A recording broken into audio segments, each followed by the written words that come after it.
The House will come to order.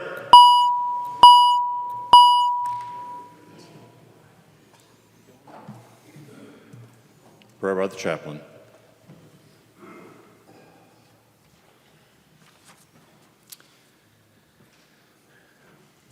First, a word from Shakespeare, a title, All's Well That Ends Well.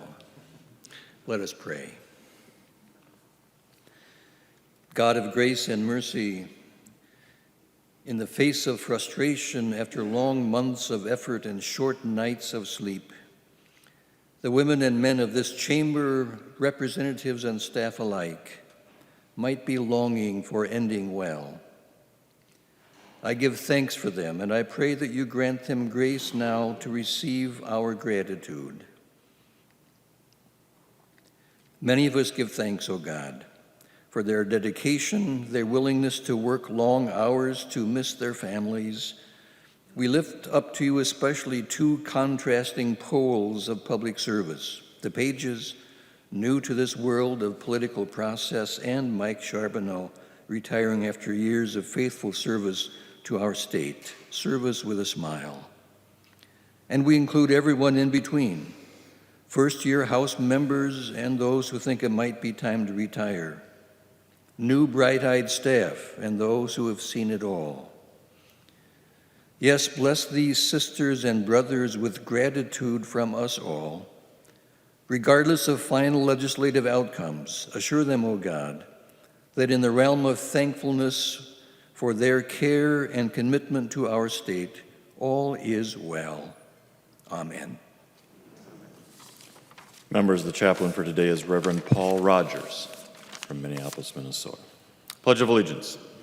Please remain standing and recite the Pledge of Allegiance to the flag of the United States of America.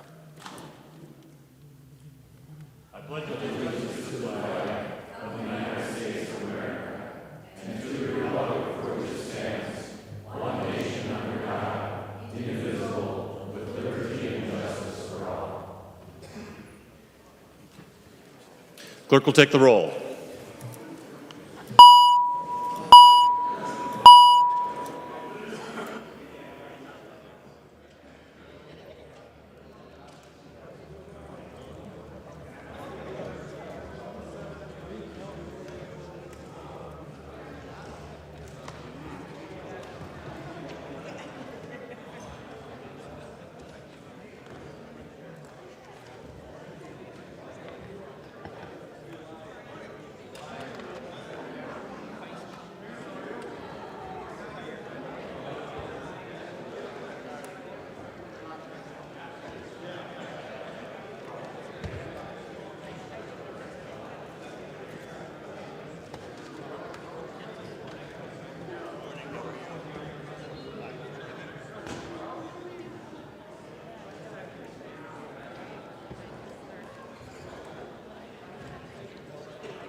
Clerk will close the roll. A quorum is present.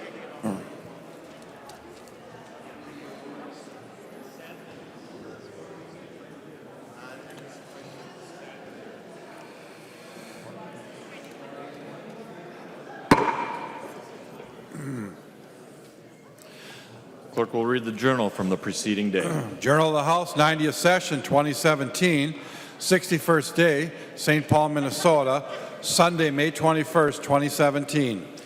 There is no objection. Further reading of the journal will be dispensed with, and the journal will be approved as corrected by the Chief Clerk. Hearing no objection, the journal is approved as corrected by the Chief Clerk.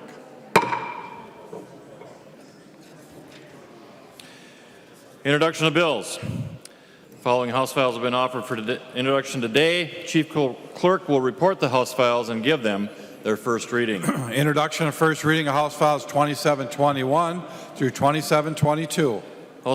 First reading, House Files 2721 through 2722.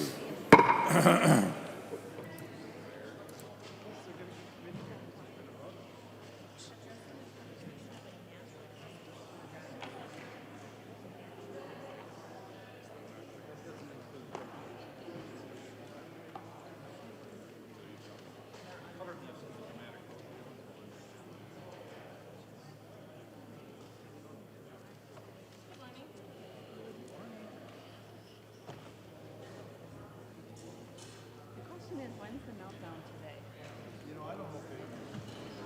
No, I didn't figure anybody would. I figured I could take care of it. I'll buy my big girl self.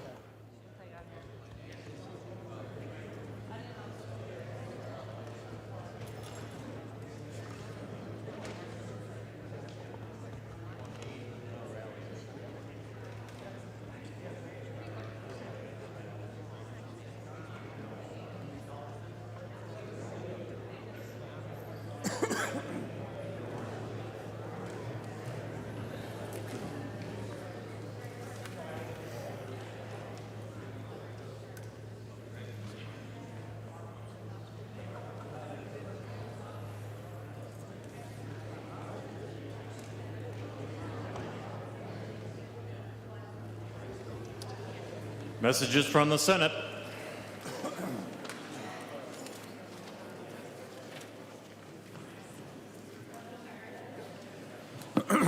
Message from the Senate, and this is the Garofalo motion. Mr. Speaker, I hereby announce the passage that the Senate has concurred in and adopted the report of the Conference Committee on Senate File Number 1456, an act relating to economic development. Message is signed Cal R. Ludeman, Secretary of the Senate. The report is addressed to the Honorable Michelle L. Fischbach, President of the Senate, the Honorable Kurt L. Doubt, Speaker of the House. We, the undersigned conferees, for Senate File Number 1456, report that we've agreed upon the items in dispute and recommend as follows. The report is signed by all 5 conferees on the part of the Senate and 4 of the 5 conferees on the part of the House. Garofalo moves that the report of the Conference Committee on Senate File Number 1456 be adopted and that the bill be repassed as amended by the Conference Committee. I recognize the author, Representative Garofalo, to explain the report. Thank you, Mr. Speaker and members. And first of all, as always, I want to thank our highly competent and professional staff, both sides of the aisle, the House and Senate. I also want to give a special thanks to those staff members we had the opportunity to work with on the compromise agreement in this bill. Obviously, in any compromise bill, no one gets what they want, and that's certainly the case in everything they want, but that's the case in this bill. But I do want to make a special point of saying thank you to those members of the governor's staff we had the opportunity to work with on this bill. Mr. Speaker and members, as we go through the spreadsheet in the bill, I will work off the changes from the conference report that was previously not passed, but signed by Governor Dayton. There's some additional funding for the Minnesota Investment Fund in this bill. In addition, the child care grants for rural Minnesota have been included in the bill. As well, there's a couple of additional items for individual projects to make sure that we're addressing needs in local communities. Representative Clark's provision for the East Phillips neighborhood, Representative Mahoney's provision for the East Metro are in the bill. In addition, there are substantial policy changes from the last time the bill was here. The transfers on limits and the cap on transfers and limits has been removed from the bill.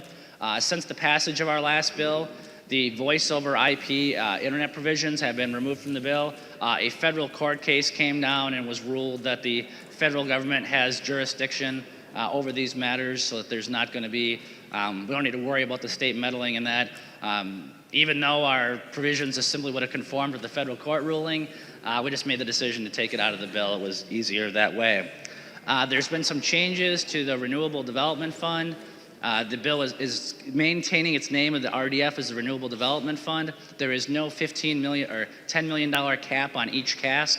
However, the settlement, the agreements for Benson for the Laurentian Energy Authority are fully funded in this bill from RDF funds. In addition, we now have legislative involvement. This includes the Office of the Legislative Auditor. I want to give a special thanks to the 2017 Legislative MVP, Representative Marion O'Neill, for her work on this bill. These are the recommendations of the Office of the Legislative Auditor to have these funds from the casks brought under legislative oversight and control so that they're transparent. We see the revenues that are going in. We see the expenditures that are going out. There's very strong language that prohibits the legislature from expending these funds. What will happen is the RDF board will make its recommendations. At that point, Xcel Energy as well as the Public Utilities Commission will need to sign off on them. At that point, it will come to the legislature for an up or down vote on that provision. So again, those are the changes that took place in that area. The Made in Minnesota solar program is dead. It is gone. That is retained in the bill. In replacing of those $90 million in wasted dollars, there's now a $35 million expansion in the solar rewards program on the Xcel service territory. The Volkswagen settlement provisions have been removed from the bill. This is as regards to the Minnesota Pollution Control Agency and the Volkswagen cheating scandal matters. In the area of fees, there continue to be construction code licensing division reductions in those areas, those fees reductions. In the area of commerce, there are some fee enhancements. However, there are $2.6 million that we're getting rid of an accounting shift. We're taking that money and it's going from the general fund directly into the fraud prevention area. This is going to give commerce the resources to go out, hire more agents, and go out and bust bad people.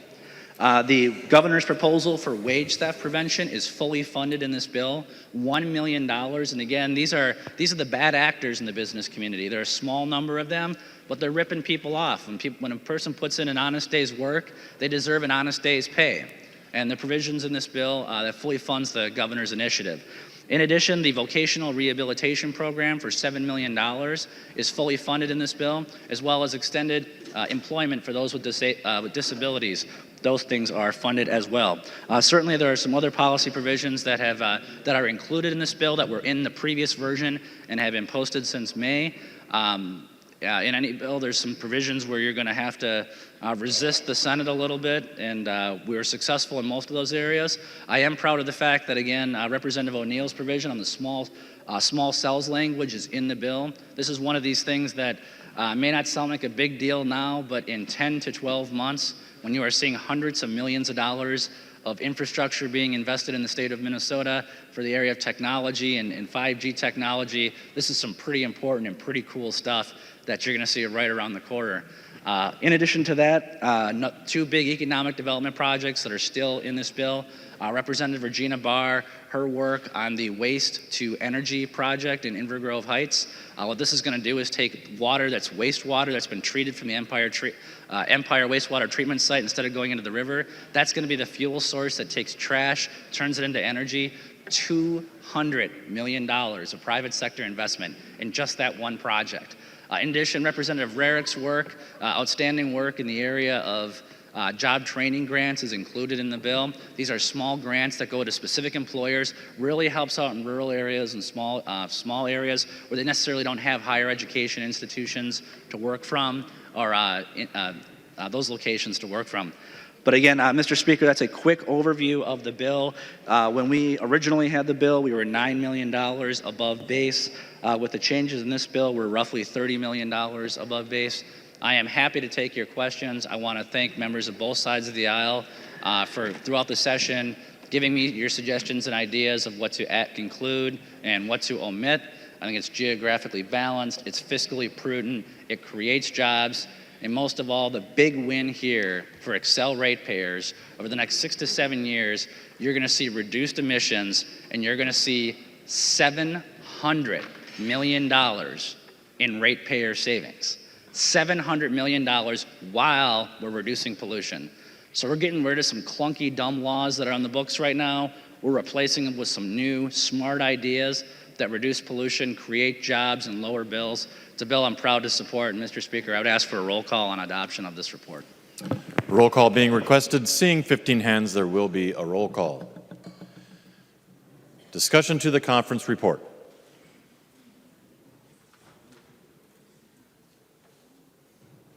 Member from Hennepin, Representative Wagenius.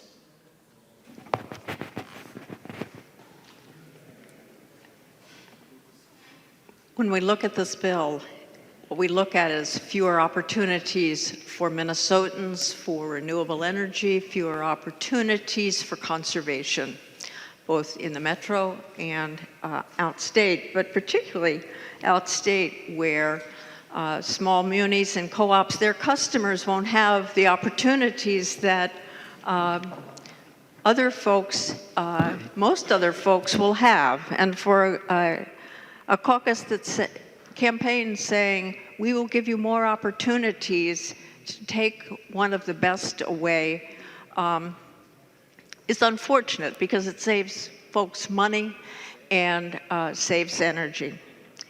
For folks in the metro area who are Excel customers, I think it's important to understand that the RDF funds are now changed, and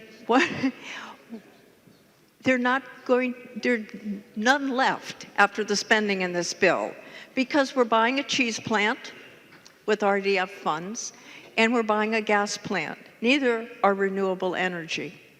I understand compromise, I understand change, but this is substantially different than the original intent of RDF, which was the agreement with the Prairie Island tribes, Excel, and the state, because we were leaving casks on Prairie Island. So not to spend a long time on this bill, but it is a significant step backward.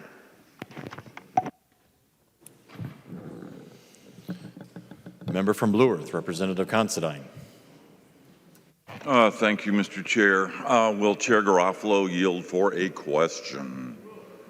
He will. Representative Considine. Chair Garofalo, in your rambling introduction there, did I hear you say that somebody that works hard should get a paycheck they can live on? Representative Garofalo. Mr. Speaker, Representative Considine, a person who has an honest day's work deserves an honest day's pay, just like they were agreed to when they signed up or what it says on their pay stub.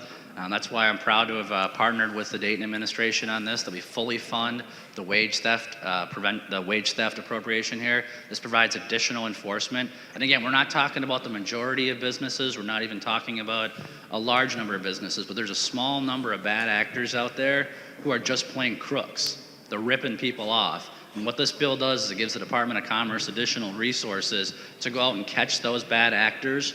We're not looking to inject ourselves in the private transactions of a private business and an employee who voluntarily works there, the wages, the benefits, the salaries they negotiate. That's up to them. We don't want to get involved in that. But when there's an agreement there and one side of that breaks the agreement, when the employer breaks the law, they deserve to get hit, and they deserve to get hit hard. And that's what this money is in place there for. So I'm happy that we were able to put that money in there. And I know this is going to make a big difference in catching some of these bad actors. Representative Considine. Thank you, Mr. Speaker. Thank you, Chair Garofalo. It's a noble sentiment and one that I support. However, we have 80,000 Minnesotans sitting at 50% of the poverty rate that take care of our most vulnerable citizens that work their butts off, and yet there's not a dime in here anywhere for those people. And they deserve a livable wage too. Thank you. The member from Ramsey, Representative Mahoney.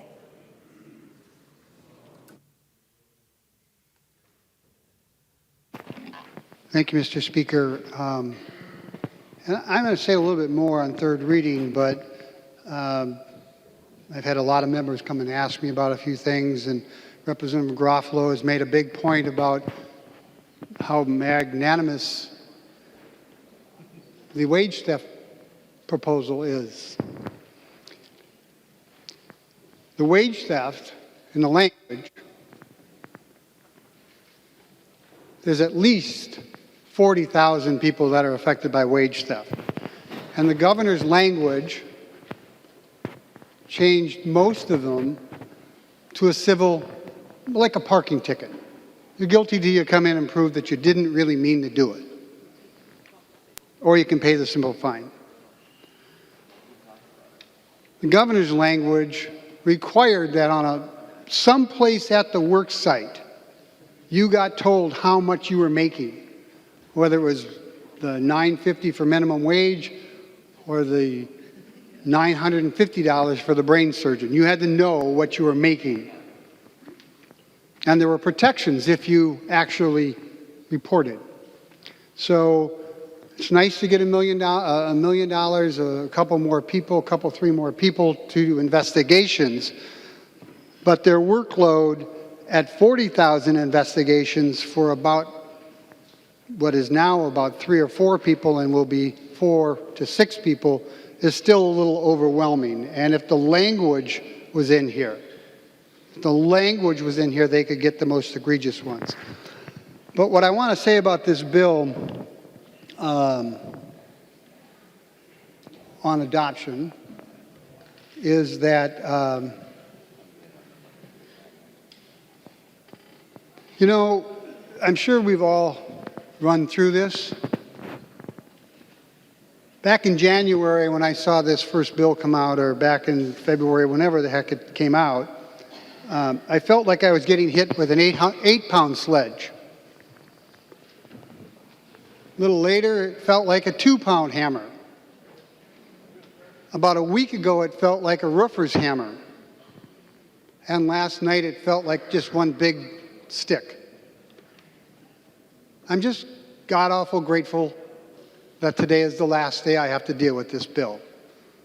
I'll speak more to what's in the bill on third reading, what's not in the bill, and how some people make a deal and then pretend that they were misunderstood.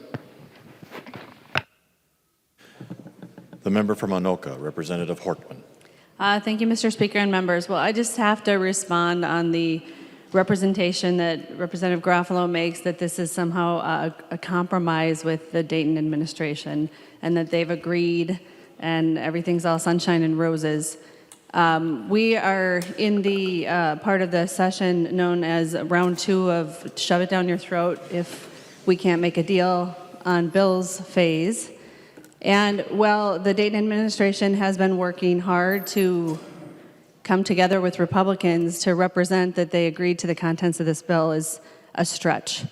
There were very clear limitations communicated to Republicans, some of which they acknowledged and took into account, others of which they ignored. The question is, are we still working to get a budget done on time? We definitely are.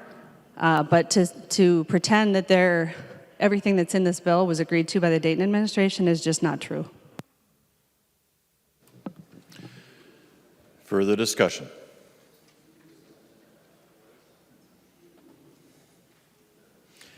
Seeing none and a roll call being requested, clerk will take the roll on the motion to adopt.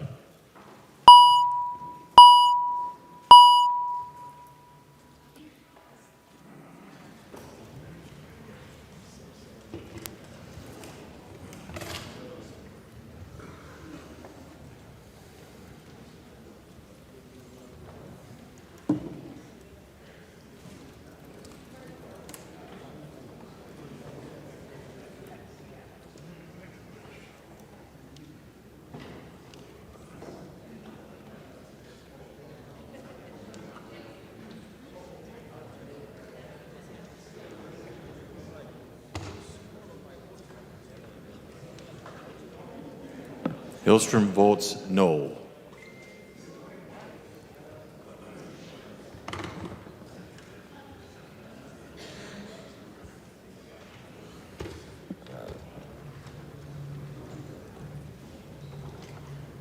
Clerk will close the roll.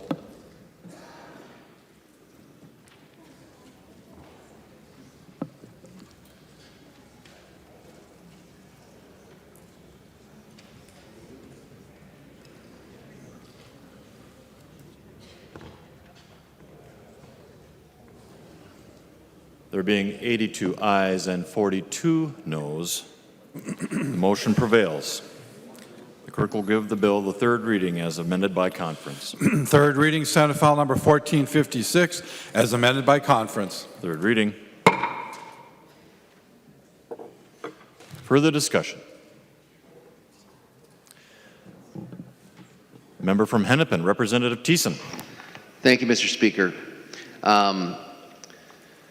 One of the unfortunate pieces of this bill is what it's missing, and the conference committee actually had kind of a chance last night to adopt an amendment, even though they'd already adopted the report. It was a kind of an odd procedure last night, but we had a chance to adopt the internet privacy provisions, and the conference committee voted on party lines that the Republicans voted to say no, that they don't want to protect Minnesotans' privacy. The Democrats voted to say we want to protect Minnesotans' privacy.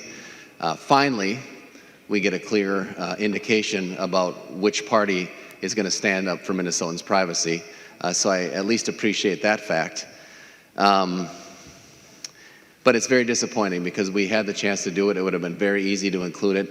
Again, a provision that at one point passed this body 200 to 1.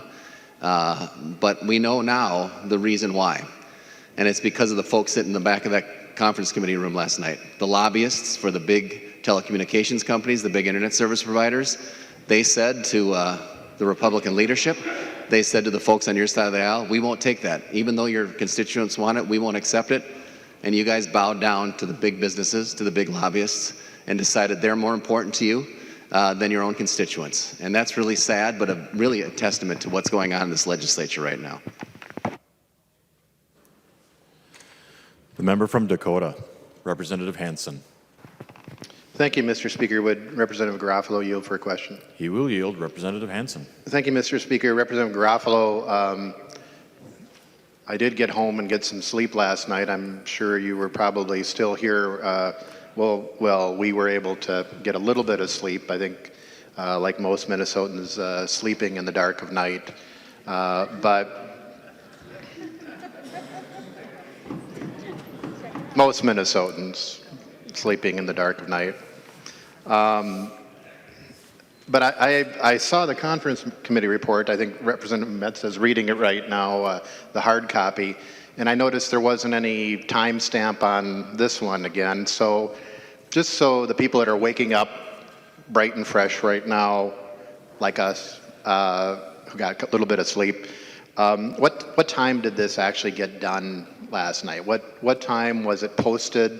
And did the Senate, when did they take it up? If you could yield, Representative Garofalo. Representative Garofalo.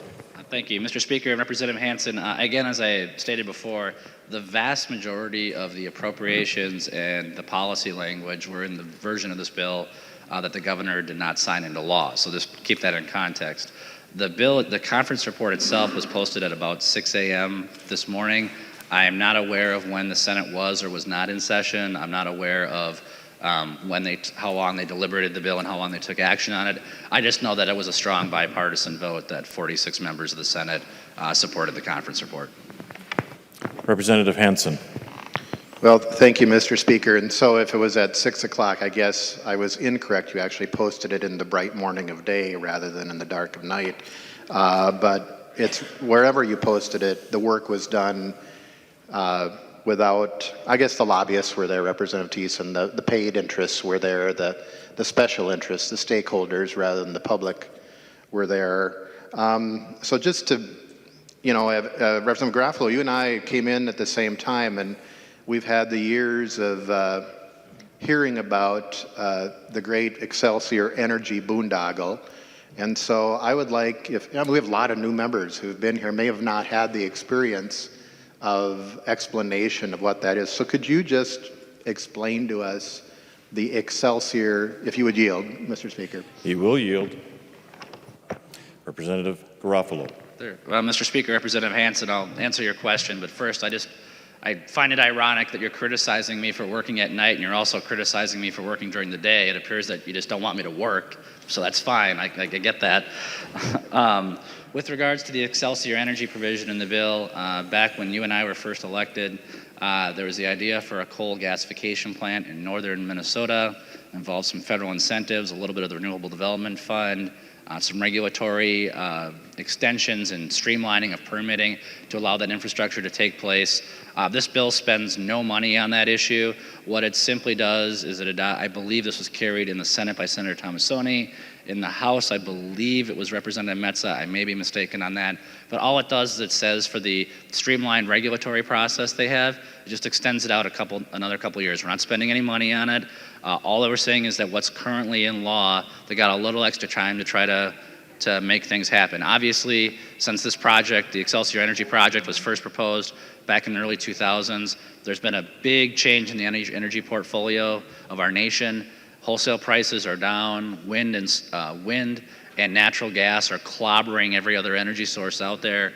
So, time will tell whether they're successful in doing this project. But Representative Hansen, just to be clear, all this bill does is take existing law and it allows those regulatory streamlined procedures and extends it out about another 5 years. Representative Hansen. Well, thank you, Mr. Speaker. And, members, I think that Representative Garofalo and I would need to be here, so 5 more years to actually see a penny. Is it 1 penny come back? 1 penny paid back?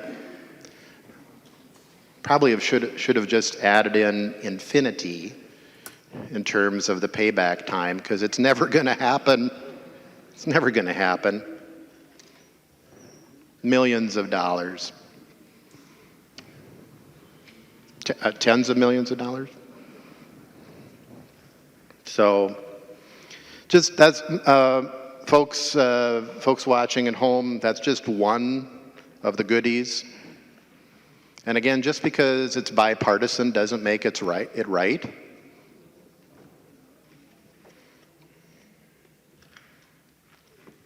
There may be good things in here, but it continues to trouble people. I think the folks, hopefully, the longer we look at this bill, we're going to find things that Minnesotans aren't going to like. Now, extending that provision for a payback, that'll never happen. Maybe Representative Garofalo, we can stay here for 5 years and we'll watch it happen again. And then again, and again, because it's never going to get paid back. The member from Hennepin, Representative Hornstein. Thank you, Mr. Speaker and members. I want to address particularly Section 14, which you can find on page 153. There's a lot of reasons to oppose this bill. Representative Wagenius talked about those in terms of energy policy. But this is particularly problematic to the city I represent, Minneapolis.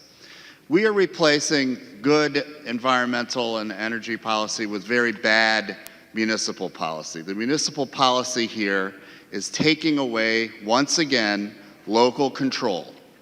A city's ability to reflect its priorities in its city council and its local leadership and to pass an ordinance that those people want. And what this is the good energy and environmental policy that this bill takes away is the ban on plastic bags. The reason that local governments are doing this is that this is good policy that works. The energy policy here is that it takes we spend 12 million barrels of oil per year in this country to manufacture a product that consumers use for an average of 12 minutes before they throw it away. And where do they throw it away? On our landscape. It winds up in our lakes and rivers, streams, causing environmental damage and to wildlife. And so this is municipal policy at the local level that works.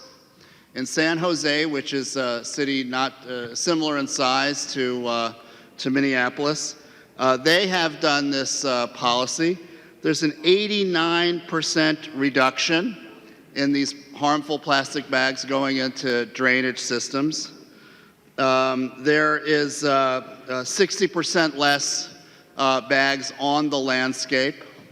And so this policy works.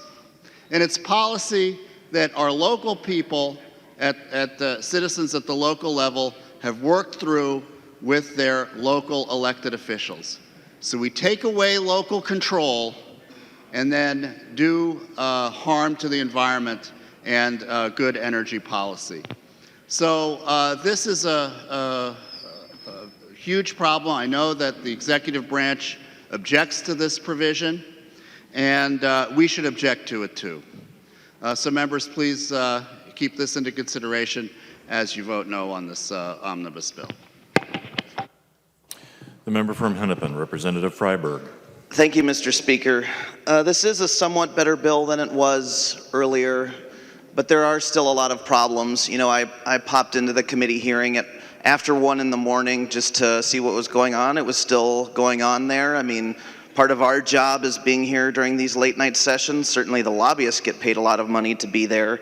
But it's, you know, that's not something the general public can do, 1 a.m. on a Monday morning being there. I don't know what that says for transparency, but that is not something a lot of people can do.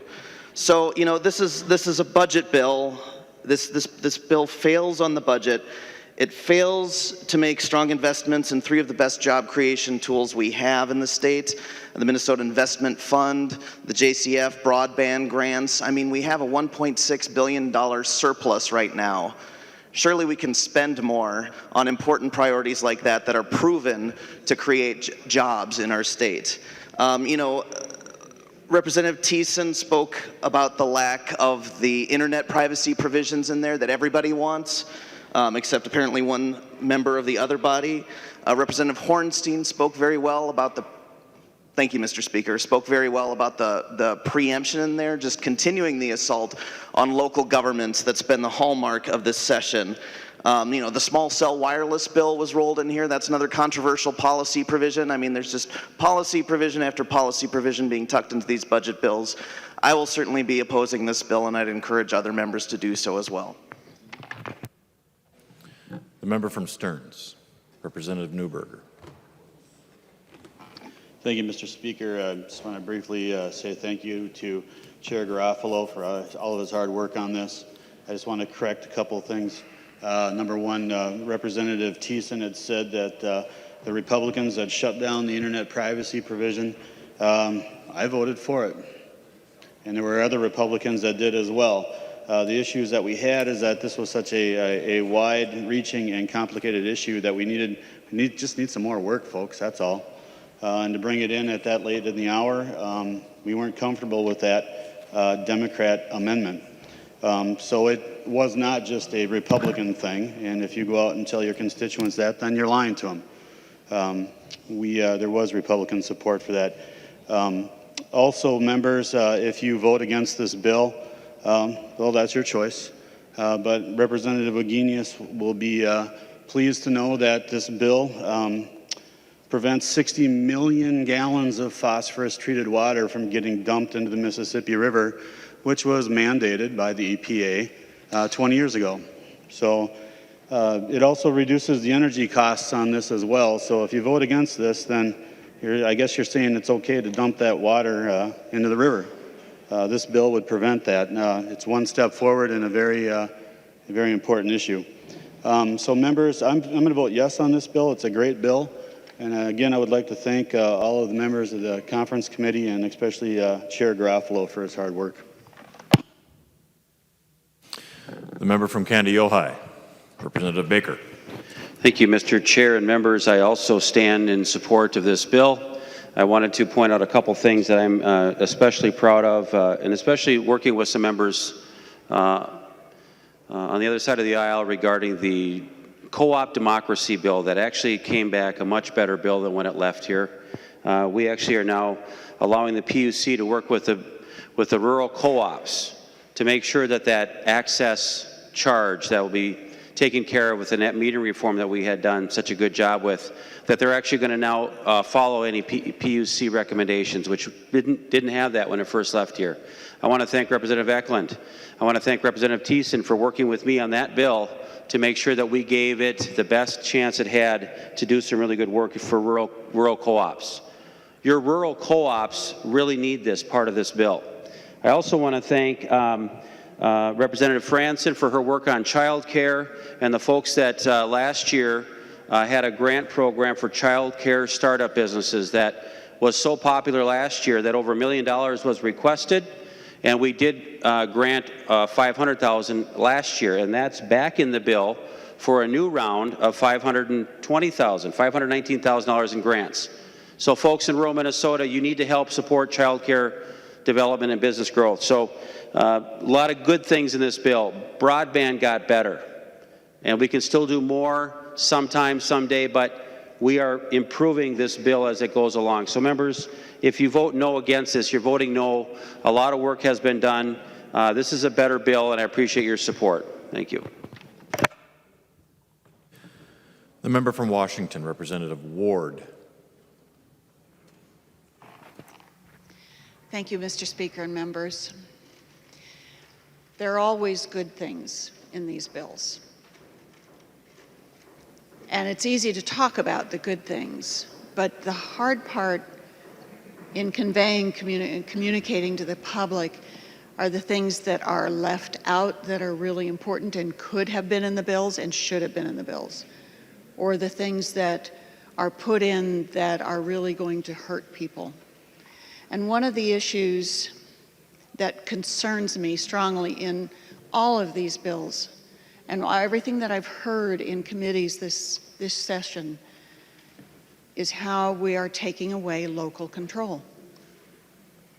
Since I've been here, this is my third term, I have heard over and over and over, local control, local control. We are not going to take away local control.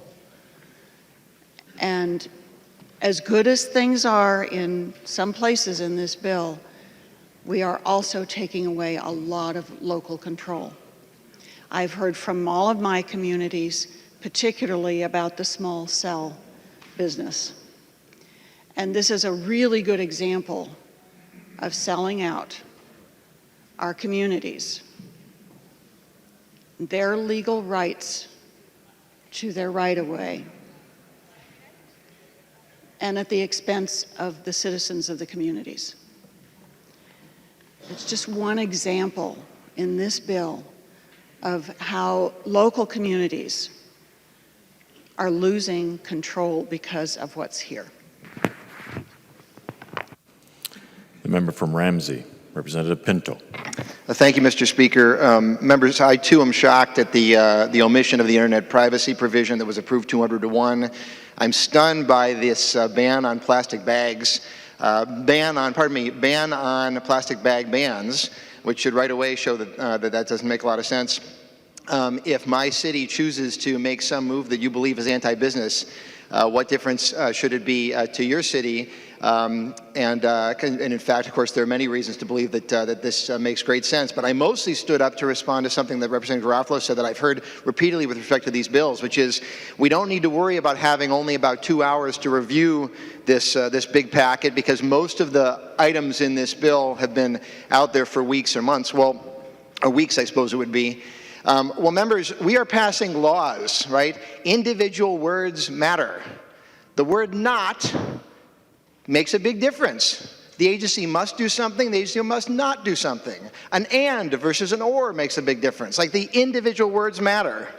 So if we have, and more importantly, if the public has, 2 hours to look at this 200-plus page bill, the individual words matter. Now, I have to say, I'm less concerned for us, because we have an amazing staff, and I want the public to realize they spent the night going through this, putting this together, working incredibly hard after having done so for several days before.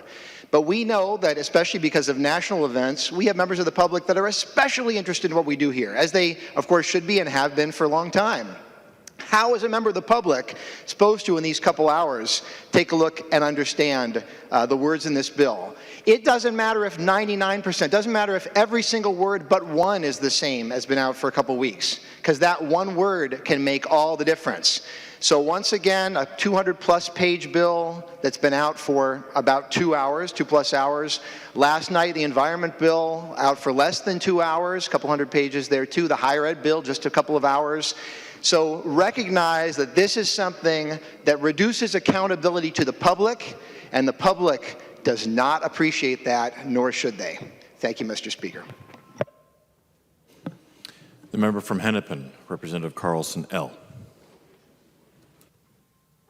Mr. Speaker, I spoke at length the other day about the Renewable Development Fund, but I just want to remind people of the importance of that fund, and that it was a major 1994 part of the compromise that was reached on nuclear storage, that 500,000 per CAS per year.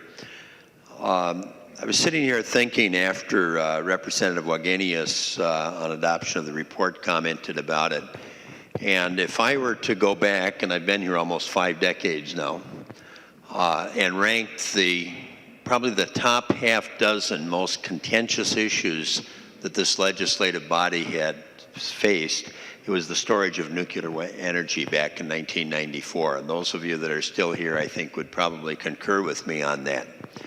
So this is a major unraveling of that compromise. But I also want to just quickly comment on the positive outcome of that, just as a reminder. When that fund was in place, we also had some mandates that were in the bill.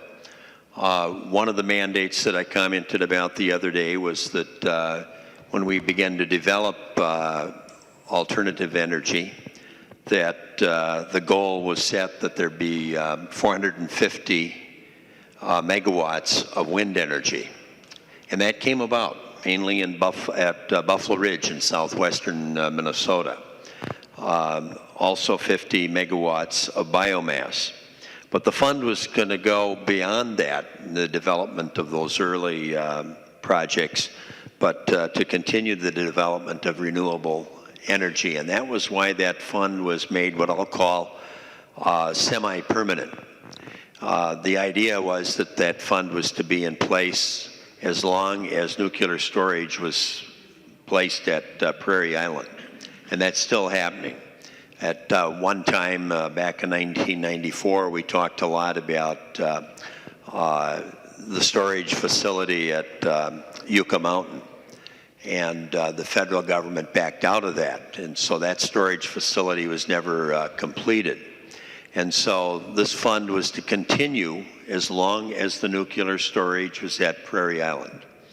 And the positive part of that was then we were going to continue to use those funds to develop renewable energy. And this is a step backward. This is the probably, well, several times in recent years, as there have been attempts to raid on that fund, that I've gotten up and spoke to it. But just keep in mind, as you're looking at this bill, that this is a major setback for one of the most contentious issues that this legislative body ever faced. And now you're unwinding that. I would encourage a no vote on the bill. The member from Wright, Representative Lucero. Thank you, Mr. Speaker, and I see Representative Thiessen has stepped off the floor, but I just wanted to express that I'm very disappointed in the comments that he made, in that internet privacy seemed to be a priority for members of that side of the aisle and not for members of this side of the aisle. I am among multiple Republicans that find this very concerning. Internet privacy is not partisan, but it also falls underneath a large umbrella of digital privacy.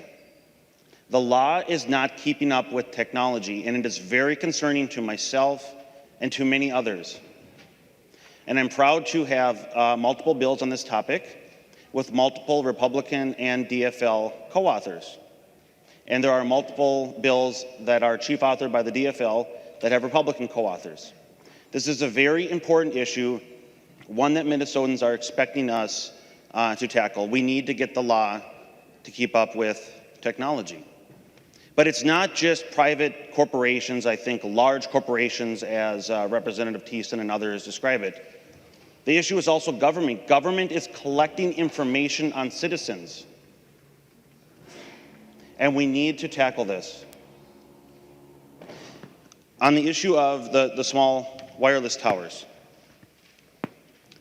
So the comments I mentioned the other day, and I want to reiterate, we have a very unique opportunity here. When we compare our twin cities to the rest of the country, we are a relatively small city. And it's for that reason that when you look at technology that's being innovated right now, we are not a test market. The larger cities are the ones who get the technology to test it. Driverless vehicles and many other types of technology. The unique opportunity that we have is that the Super Bowl is coming to Minnesota. And whereas we would normally be near the bottom of the list for technology companies to bring their technology to the Twin Cities, we are now at the top of the list. And we're gonna leapfrog years ahead of where we otherwise would be. So I want members to consider, as they're thinking about which direction they're going to vote on this bill, and as they continue to attack the wireless. It's going to put us to the top of the list, and when we get this technology, again, it's the infrastructure is what the 5G is going to introduce. Once the infrastructure, the groundwork is laid in the Twin Cities, the next step is the technology providers that make up the Internet of Things will bring their technology to the Twin Cities. When that happens, you're going to need people to run that technology. You're going to need people to innovate that technology. That creates jobs. To teach the people how to run that technology, whether it be robotics, an array of new technology, you need people that know how to do it, and that requires education. Our educational institutions will then be in a unique position to develop programs that are going to help train the next generation in the information space, which is already happening. We have very strong schools in the Twin Cities with very strong programs. Anoka-Ramsey Community College, Century Community College, Inver Hills, among others. But those programs will even be further enhanced by the demand that'll be brought to the Twin Cities with the providers that will come as a result of the 5G infrastructure being deployed. So if you vote no on this bill,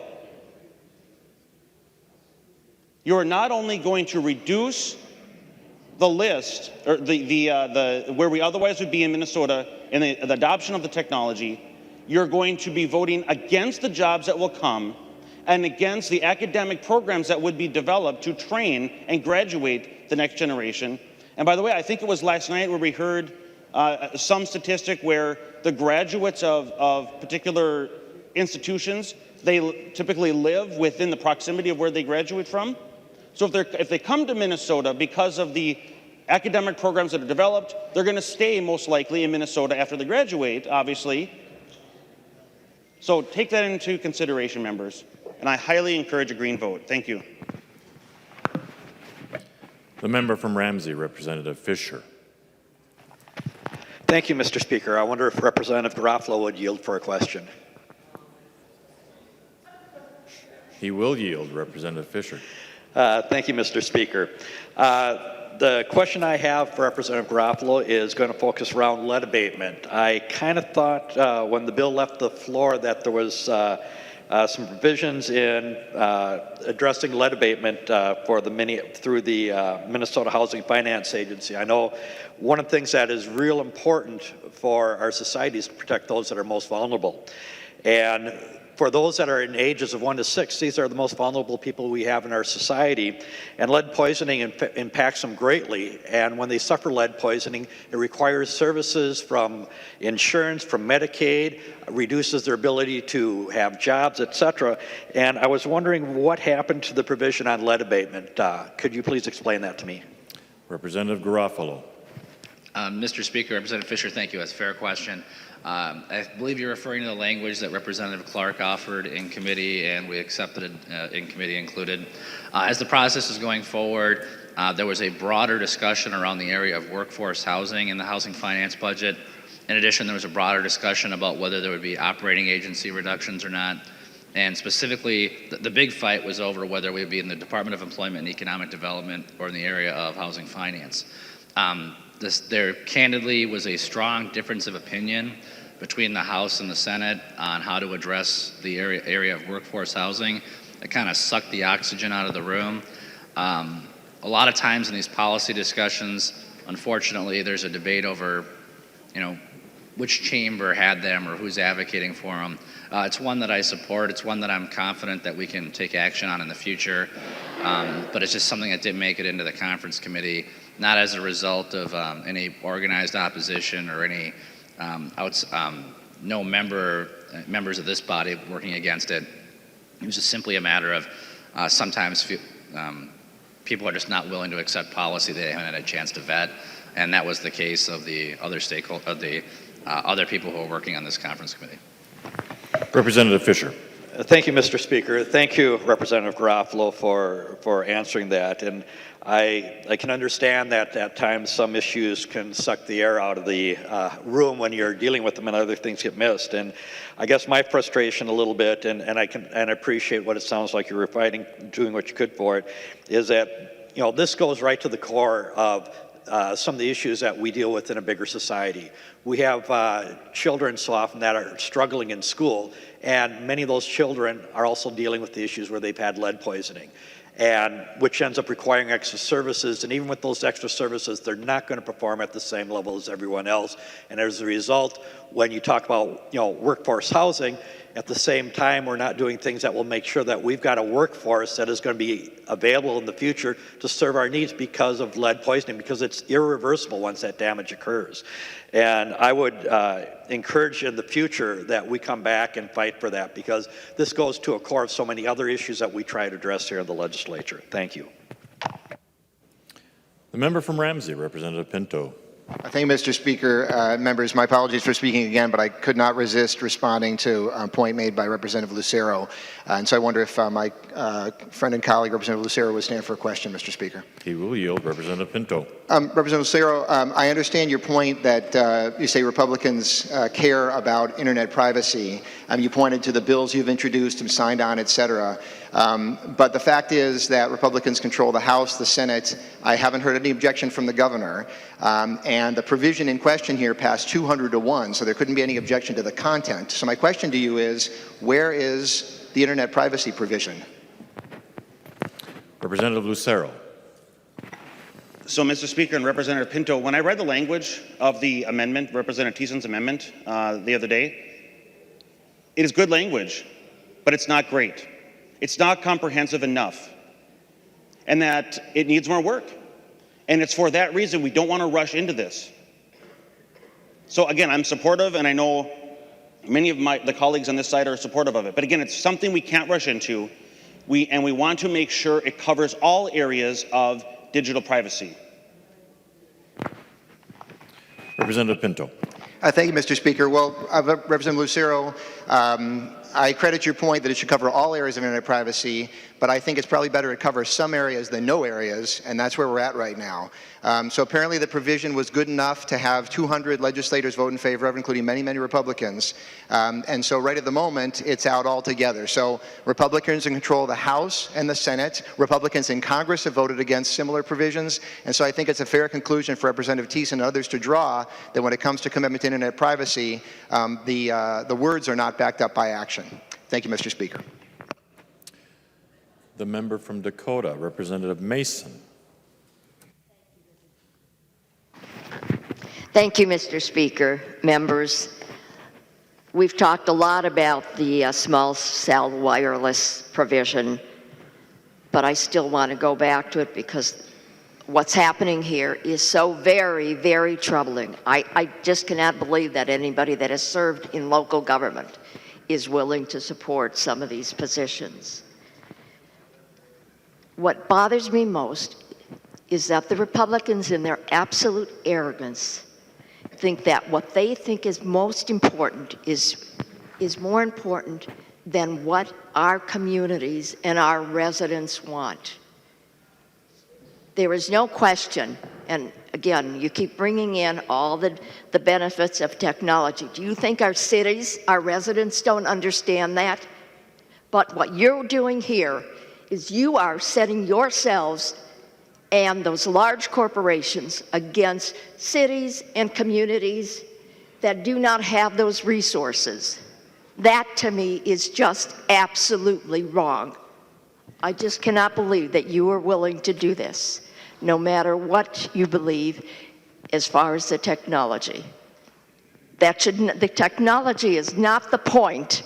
It's taking away more and more from our local communities. This is where people live. This is where they have their homes. And you're making it impossible for them to do anything. And then when I see people from the large corporations that are in the background here, do you think we don't know that there's a lot of money involved here?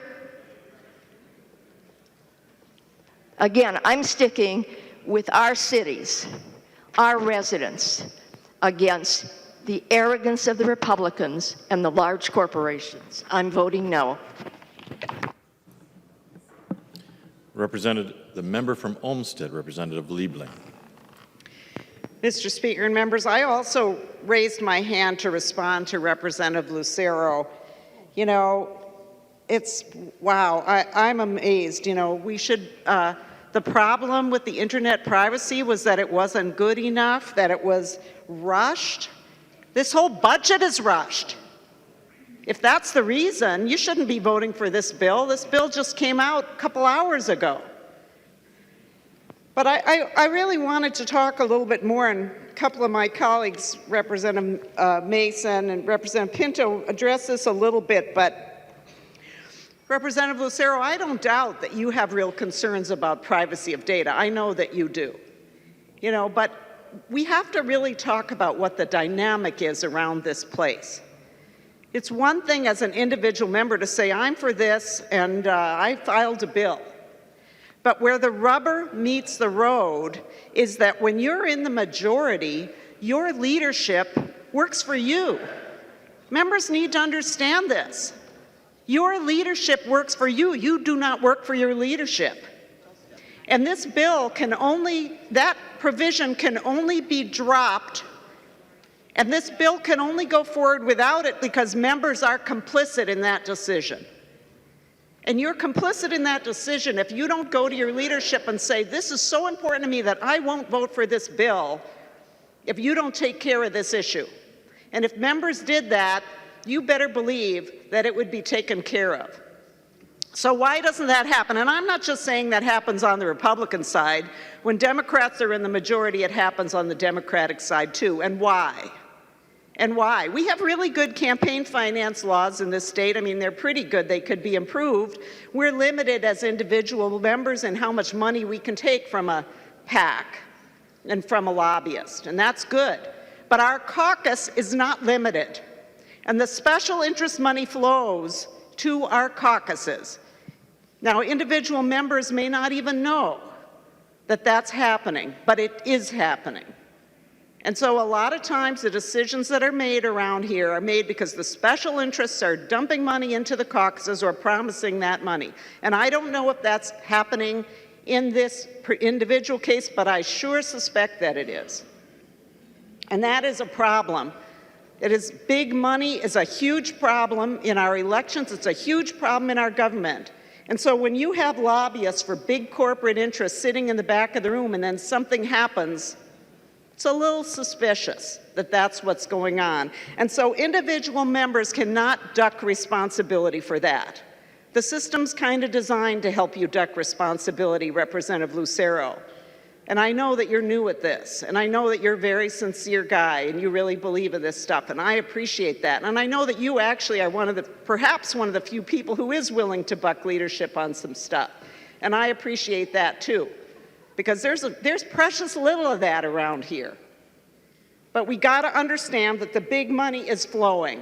Now, early in the session, I had an amendment to the rules to try to put junkets out in the open, that when members take trips on somebody's dime, that we'd have to report it, let the public know. Well, that all got voted down. And why? Because this is how some of this influence happens. And people, obviously, members don't want the public to know. But when something like this happens, boy, it's mighty suspicious. So be careful when you stand up and give an excuse like it isn't good enough, because you could say that about anything that happens around here. It's not comprehensive enough. Well, if you're waiting for perfect solutions, you're never going to vote for anything. There's very little that's perfect. And the idea that we shouldn't rush into it as a reason, like to justify why this thing that everybody voted for, everybody said they were for, is not in the bill, boy, that really doesn't cut it. I don't think the public will take that as an excuse. So, big money, the public needs to understand the money is flowing. And when you see some of these decisions, you just have to ask, who's benefiting? Who's paying and who's benefiting? Follow the money.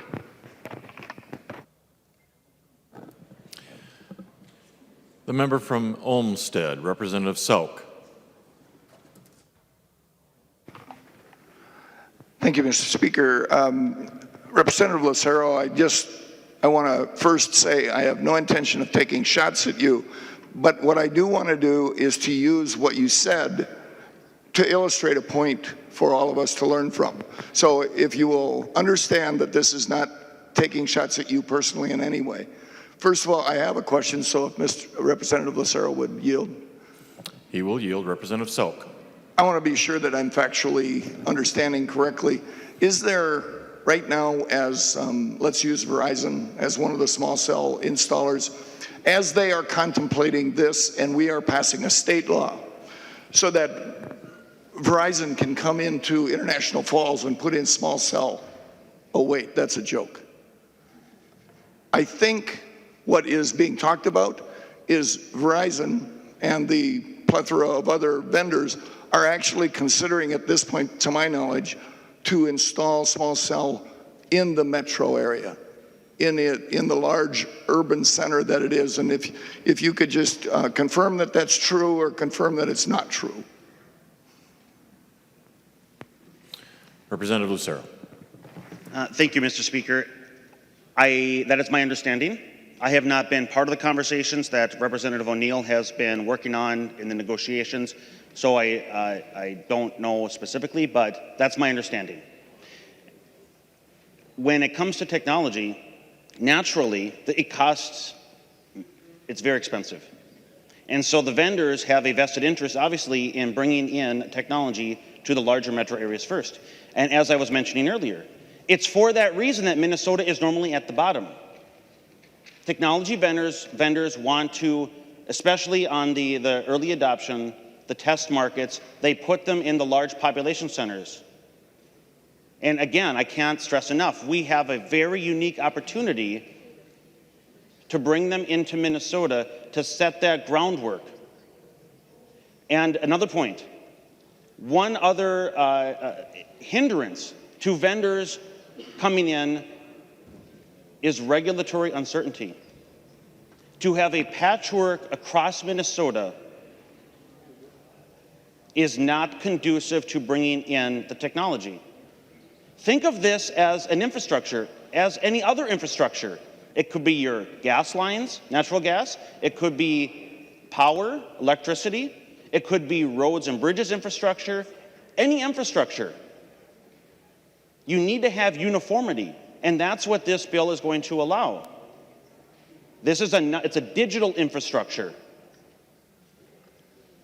And the language in the bill helps to accomplish that and bring that to Minnesota. Representative Sauk. Thank you for that. And I actually do know quite a bit about the technology industry and the way it rolls out into cities. Being from Rochester, technology systems like this, whether it's the backbone itself, glass fiber, and or any of the wireless applications that may have, we happen to live in a place where we're quite familiar with that. As you might guess, in the Mayo Clinic and IBM being present, and then Charter having one of its largest call centers, we sort of do get it in our area. The challenge here is, as you were talking, what I want to point out, and that's why I asked the question about that it's intentionally being talked about as a Twin Cities thing. I wanted to highlight the fact that you were using that language, that all of your language pointed out the benefit in the Twin Cities, the installation in the Twin Cities. And as a person who lives out of state, and I will tell you that I'm probably the third person in the door that wants to buy the newest and latest technology. In fact, I'm so stupid as to be walking around with 2 cell phones because I just can't stand to not have coverage, so I can flip back and forth between 2 different vendors and that way average out my loss of cell coverage, which does go to the point that the public probably gets it. A lot of us are really goofy about that. We go out and buy our way into coverage. This is going to bring something, and as we are talking about it, it's like we're holding up this wonderful, shiny object. But the fact is that only this area is going to get it. I get your point that it typically, by the market working, it will get installed here first, because this is where the density is and probably the highest payback on the use. But I really want us to be cautious about framing these discussions as if everybody's going to get it, when it's really only going to be, and you know, I may be living in a wrong example because I should probably live in some smaller town like Alden, where I grew up, where it's too small. The problem is that we got 2 things we're trying to do. We're trying to bring broadband across the state, but it is also hampered by the same sets of philosophy, that unless the state steps forward and funds the dead spots, the part where the return doesn't exist, if we don't do that, we will not get the connections, because there's no magic way of connecting Alden to Conger. It's 200 people to 600 people, and it's just a blacktop road. So we have to, when we talk about these technology, I would encourage us that we remember that we do talk in the reality, so we're not selling shiny objects to people that won't ever get them. The small cell technology, if it does roll into places like Rochester, Duluth, St. Cloud, Mankato, our regional centers, then I think it's important to phrase it in that set of words. So I'm just trying to point out that words are important as we talk through that. And otherwise, I would certainly step up to be one of your advocates in pushing anything you come up with in terms of the installation of all of these technologies and the protection of privacy rights. And I don't need my name on anything, because frankly, I'm one of the people that just doesn't care about that. But what I do care about is getting that technology to the people and to our state.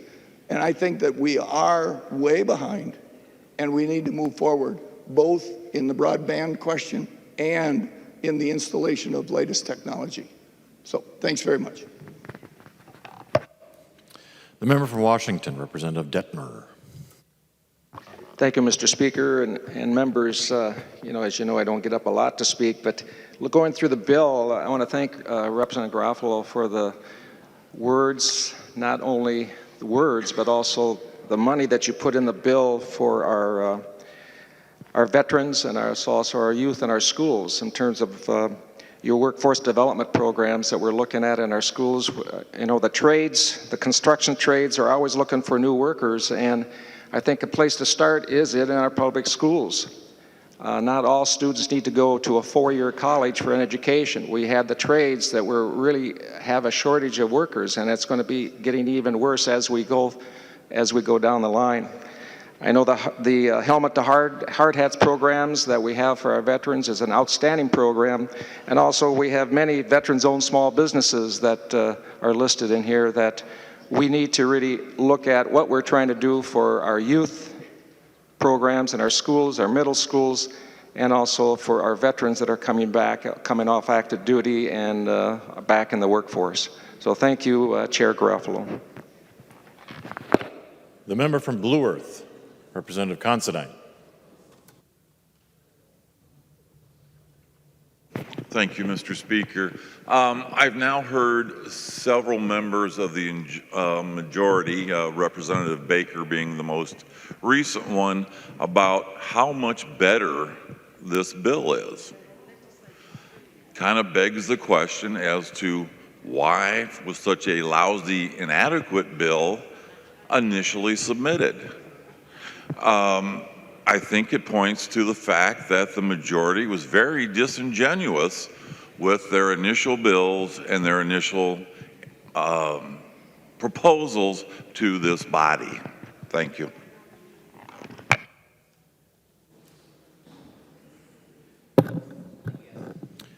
The member from Ramsey, Representative Mahoney.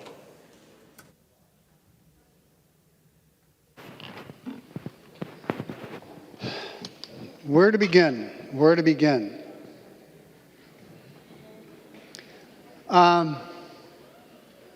Here's where I'll begin. Here's where I will begin. And Representative Newberger brought up the word lying. So I'll start with that. Throughout the negotiations yesterday, there were 4 items that were agreed to come out of this bill. The Volkswagen settlement money, and that came out. The governor insisted that the plastic bag ban, preemption on local control, come out. Excelsior Energy permit extension, come out. And something that Representative Baker talked so greatly about, the exemption for co-ops and munis, and the language that he vetoed earlier, was to come out. That language, that agreement was made yesterday afternoon. I wasn't part of it. I wasn't in on that negotiation. Representative Garofalo was. Senator Miller was. The governor and his staff were. Now, I've heard since whenever the heck we got done last night, 2 o'clock till now, I've heard it spun. Oh, it was a misunderstanding. Oh, they didn't bring it up a second, third, fourth, and fifth time.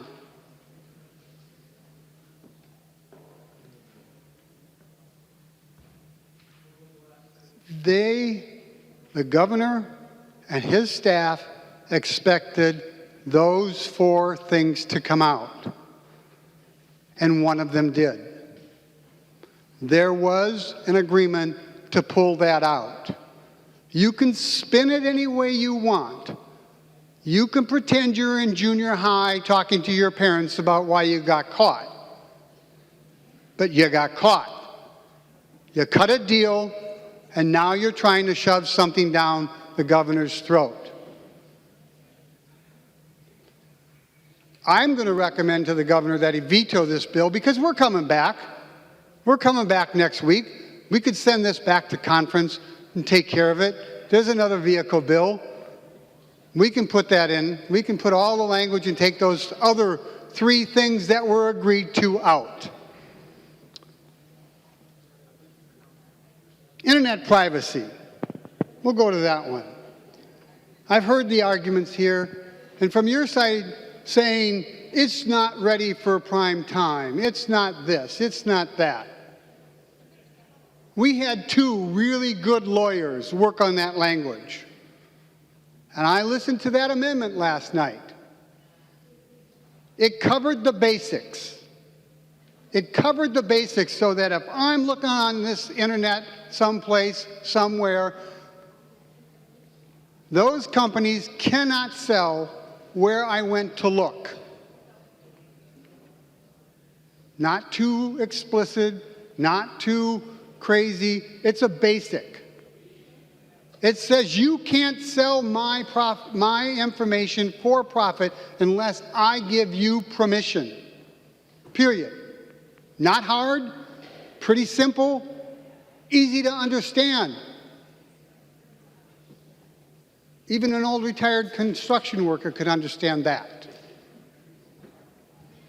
Much less the internet companies that have roomfuls of lawyers could understand that.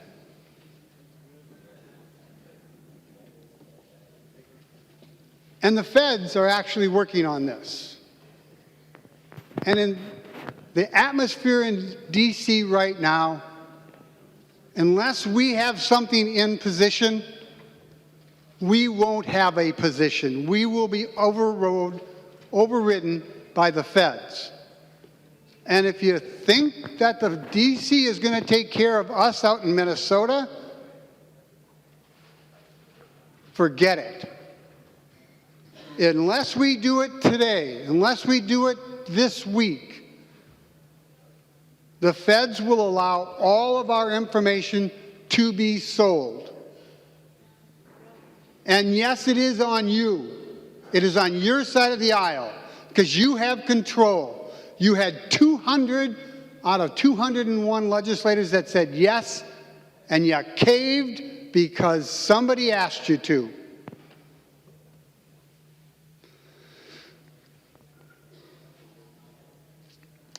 And somebody mentioned how great a deal the helmets to hard hats was and how much money we put into this bill for that.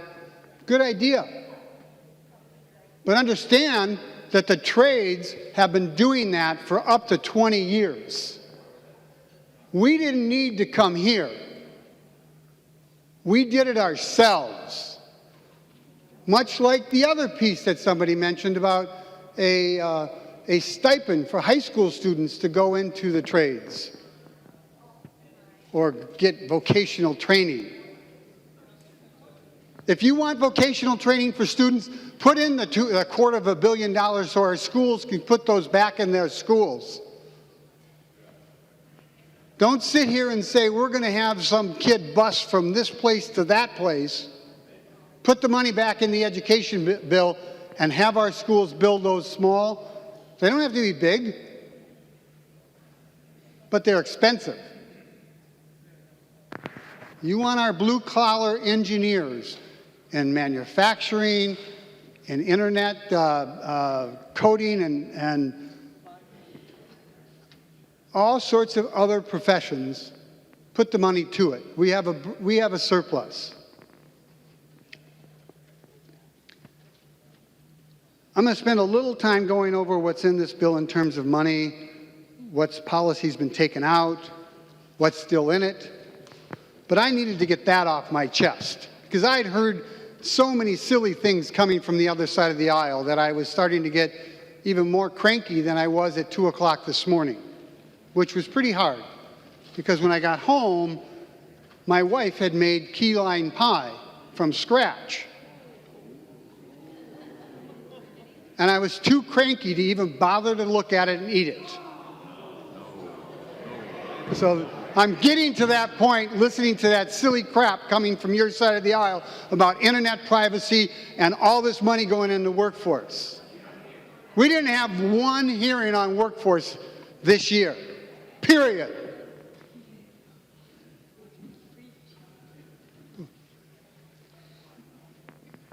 You finally came up to close to the governor's numbers on on Minnesota Investment Fund. You came close to the governor's numbers on the Job Creation Fund. I've said it before on the House floor, we're at the kiddie table when it comes to incentives to bring companies here. You should have done more, but it's not bad. Internet broadband. And again, I've said it, I feel like I'm a broken record. Your caucus comes from Greater Minnesota, and you're regulating them to a second-class economy because with satellite, they cannot work for any large corporation. They cannot work for most architects, banks, insurance companies, anything else, because it's an unsecured internet connection. And at $20 million for 1 year, not $20 million a year, but one-time money for $20 million.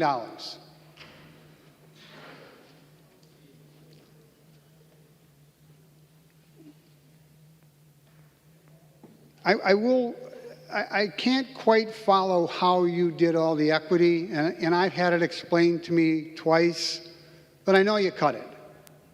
I know you cut that. And you underfunded the Pathways to Prosperity, but at least you gave them some. And you fully funded the vocational rehab services at the governor's insistence. So 5,000 handicapped folks will be able to get a job and progress on their life. The governor asked for $8 million for highly mobile students, one of the most successful programs for homeless youth trying to make their way. And we put $2 million in it.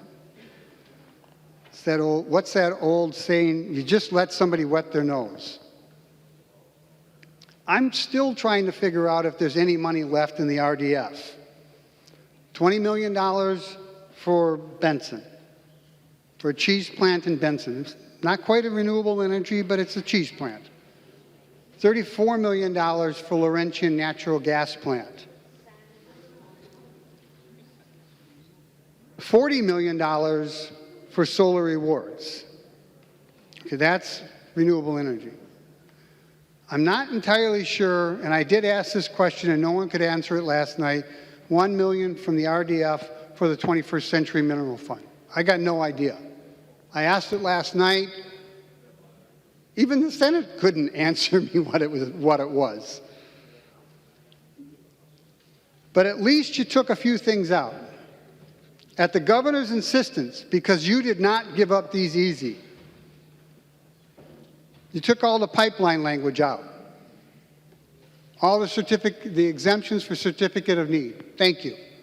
Because people's voices should be heard. You took out the alternative routes for pipelines. Not sure that was the best one, but that's okay. I guess Sealift went away. You ended Made in Minnesota Solar, but that was kind of a program that was having multiple problems anyhow, so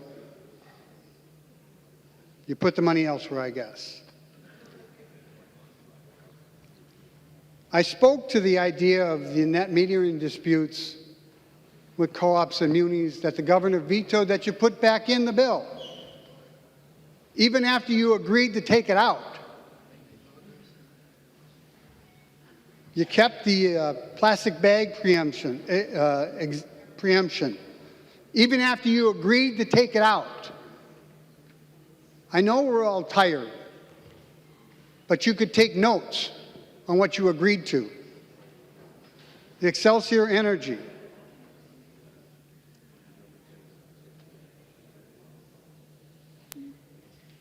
We didn't put PTSD in, and that's too bad. I think we probably should have broke the compact last night, but I chickened out.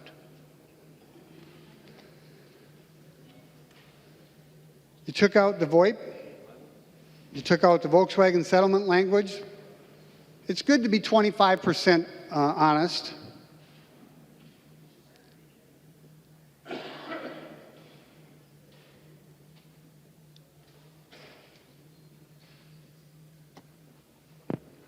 Members, I probably said this already. I'm likely to vote for this bill just for the money to keep our economic development division going. Although I think it's totally underfunded. But I will recommend to the governor a veto for the internet privacy, for the wage theft language, for a variety of other things in here.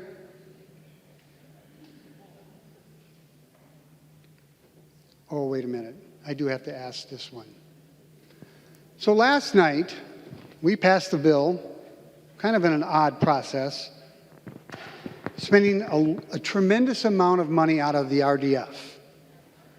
And I think the settlement on the turkey poop plant and biomass totals about $225 million to these communities. So let me repeat that.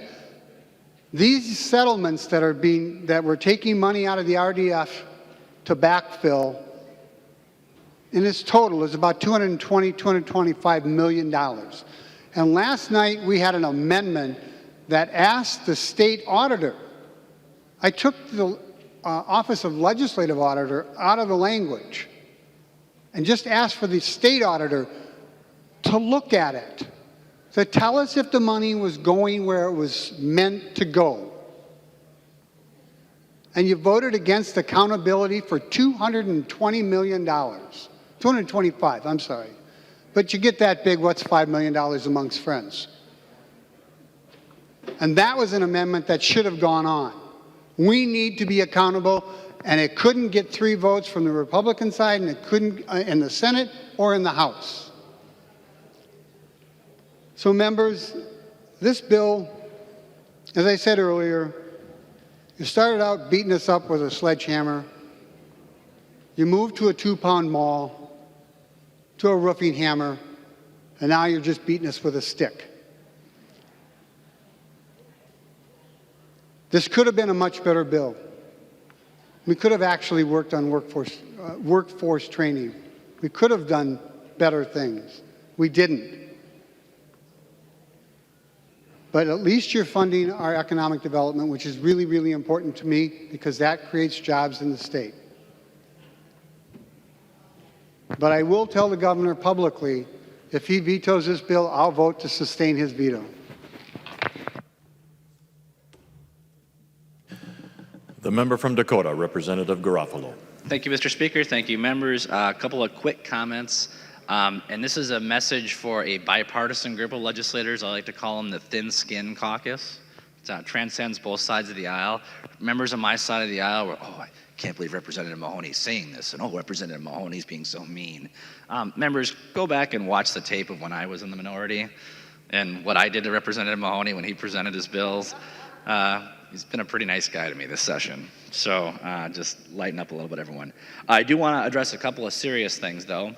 Number one, there was the issue of integrity brought into this, that somehow someone in the governor's office was lying or those negotiating were lying. I want to tell you the people that I worked with in the governor's office, 100% admirable. It's very easy in negotiations to see who's working to compromise, who's working to get something done, and who's there to throw sand into the gears to sort of block things. And in this area, the areas that Representative Mahoney outlined, there is a genuine disagreement about whether these items were agreed to or whether they were flagged to be removed. I do not question anyone's integrity on the matter. No one lied to each other. It was a misunderstanding. Second of all, I want to address an issue that a previous member brought up, that somehow dollars are being involved or campaign cash is influencing decisions.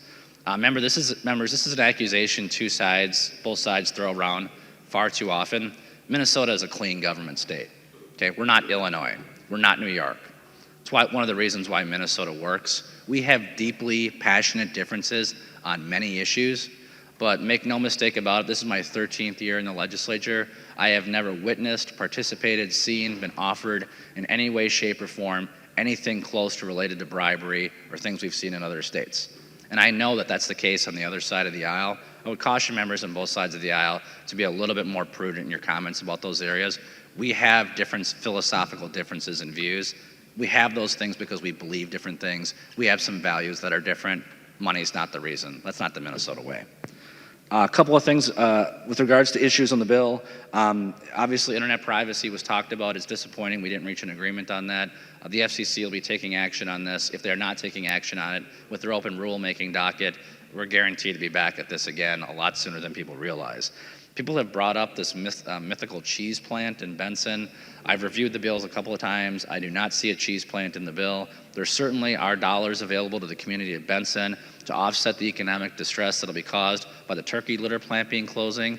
There's some constraints about how that money can be used. But again, if the state of Minnesota is going to mandate an energy source, and then we're going to allow them to get out of this, the local community that's made investments in this deserves to be compensated. That's the case for Benson. It's the case for Laurentian. I think we are doing the prudent and responsible thing by helping these communities out.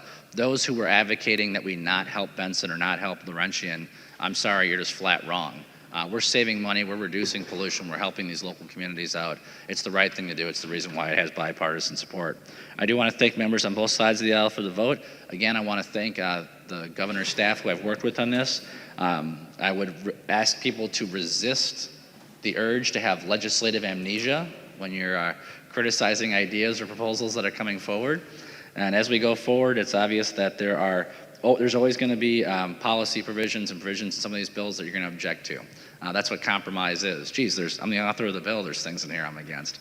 But I do want to thank those members on the other side of the aisle who maintained a seat at the table, who continued to communicate. And for those members, I thank you, and I hope you're happy with the concerns that have been addressed in the bill. And I would ask for a green vote, Mr. Speaker. There being no further discussion, the clerk will take the roll.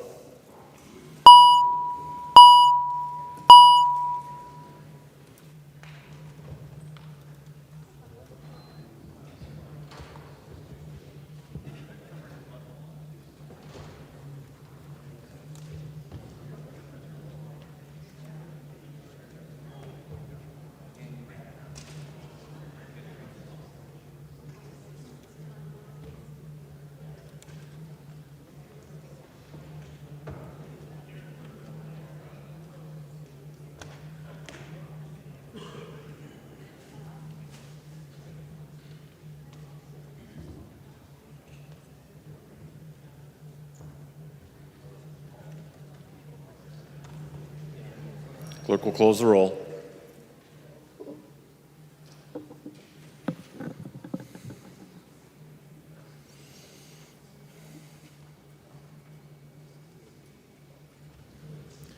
There being 87 ayes, 43 nays, the bill is repassed as amended by conference and its title agreed to.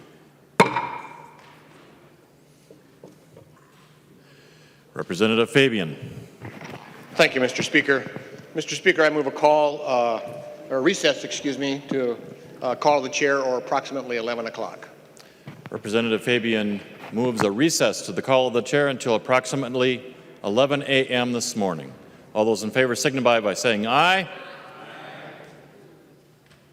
Representative Hortman. Thank you, Mr. Speaker. Would Representative Fabian yield to a question? He will. Representative Fabian, when do you expect to come back? Representative Fabian. My motion was until 11 o'clock or to the call of the chair. Representative Hortman. Thank you, Mr. Speaker. I apologize. I didn't hear what you said. So what's the purpose for the recess? Representative Fabian. Thank you, Mr. Speaker. Well, I could say something, but there's obviously work to be done. So I'm not sure what bills we have coming next. They're being in the Senate. I'm not exactly sure where we're at there, but I'm sure there'll be some conversations at the front if you want to meet me there and we can talk about it. Okay? Representative Hortman. Thank you, Mr. Speaker. Representative Fabian, I just want to make sure that we have an opportunity to see the contents of a bill that we're expected to vote on later today and that we have a chance to caucus it before we take it up. So whichever bill that is that's coming next, I respectfully request the bill and time for us to caucus the bill. Thanks. All those in favor of the motion to recess until 11 a.m. this morning, or to the call of the chair, signify by saying aye. Aye. All opposed, nay. No. Motion prevails. We are in recess to the call of the chair.